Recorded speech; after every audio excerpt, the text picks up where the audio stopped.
Hi, I'm Dean Groff with Danfoss. We're at the AHR Show in Las Vegas, and I'd like to show you our I-CO₂ Transcritical Condensing unit.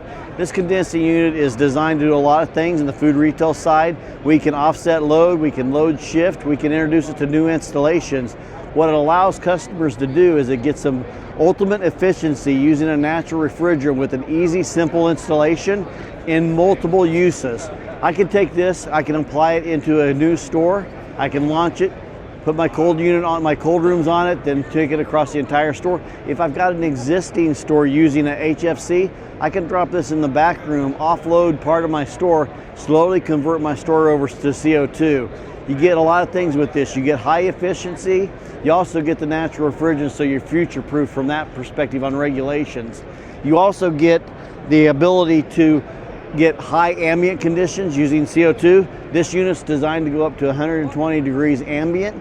It runs to about 110 without losing any capacity. We're talking about medium temperature capacity at 68,000 BTUs, low temperature at about 34,000 BTUs. So ideal unit for multiple applications.